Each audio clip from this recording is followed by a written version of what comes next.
All right. So we'll start off by doing the questions here real quick, get those out of the way.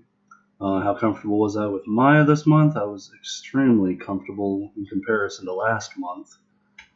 It was far much easier being able to navigate around in there and learn new things.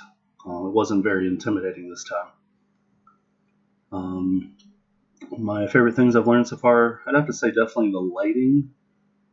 The lighting has been probably the most fun.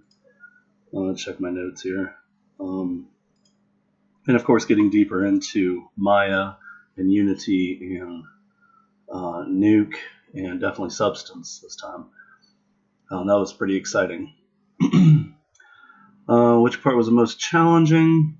I will have to say, according to my notes, there were quite a few challenges that I dealt with Maya, from the software glitches to my computer problems, just trying to basically pan everything out to get it to work the way it's supposed to. Sorry. Let's see. The projects I'm proud of, I'd have to say I liked doing the cars. The cars was a lot of fun. Getting the, let's see, I'll just pull these up as I talk. This one was fun. This was my themed X-Men Wolverine car. This was my iridescent car, which I really enjoyed the way that came out. That was fairly easy to do, actually. In fact, I kind of did that by accident and then just went with it.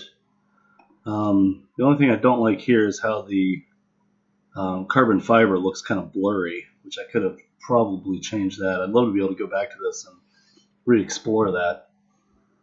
That was a lot of fun doing that. This project was fun, especially when we got to the part where we dealt with the bottles and glass, and then also the glowing from the candles. I enjoyed that, and any kind of lighting that was done with this was a lot of fun as well. I didn't enjoy applying materials to all of this. That was quite tedious and difficult, trying to select each one of those and go through it that way. But anyway, doing all the gems and the glass sphere and stuff like that was a lot of fun. I liked doing the UV mapping with this and other things, so that was a lot of fun.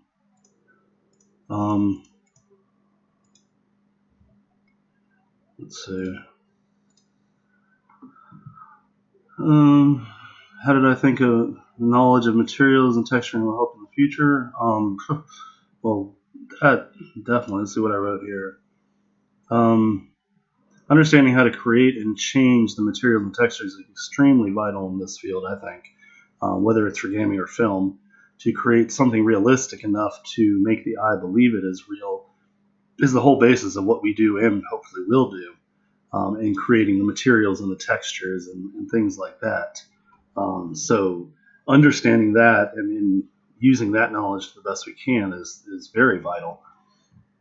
Is there anything I would do or anything that I found interesting from learning about reflection, transmission, and emission services? I didn't come away finding anything specifically interesting about the three of those.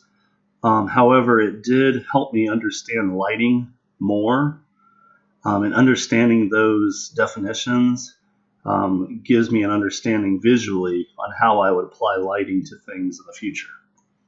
How comfortable did you feel in Nuke? Again, with Maya up top, I felt like exploring Nuke and Unity this time was far easier than last time, and again, it wasn't as intimidating.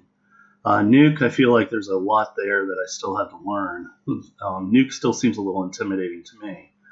But however, Unity and Maya, being that they're very similar in a way, I felt they were a lot easier to use this time. Future classes and software is topics that I might be excited about. I don't have anything coming up that I'm super excited about other than just trying to get to know Maya and Substance and Unity more, because obviously there's a lot left to learn about those things. So I feel like just learning more about the software that we've already begun learning is what I'm most excited about. So, answering those questions, I just want to go back to these. I felt like this right here, this was my bonus for the a 4-point light on the head of Shiba, or whatever her name was. I forgot it already. Can't think of it now. Oh, that's going to bug me now. I know the name of it. I can't think of it. Anyway. I thought this lighting, I got a little creative with it. Probably a little too creative, as Jared might have said. The green light definitely was my favorite of the 4 lights. I'd probably go back and definitely change things now. It's interesting how far we've come from that, or this, to the way this looks now. It's neat to actually see the different transitions that we've done or come from. You can see how in the beginning these materials were very rough, and I didn't really change much in the UV mapping, which I should have. But then once I got more understanding of it, it came out like this, a lot better. And then I think I even tweaked it some more. Yep, you see even like here. Glowing on the candles, that was a lot of fun. Again, here's that 4-point lighting again. This is how I think the final render turned out, and I thought that was pretty nice. Working with all these spheres in the beginning, creating the materials and stuff like that was a lot of fun. Again, how we started off with this car. Make sure I'm still recording. Yeah, okay. Starting off with this car, I thought this alone was pretty cool back then, but then being able to go to that, and so it'd be nice if we could go back to this and explore the car a little more and do more things now that we've learned about the materials.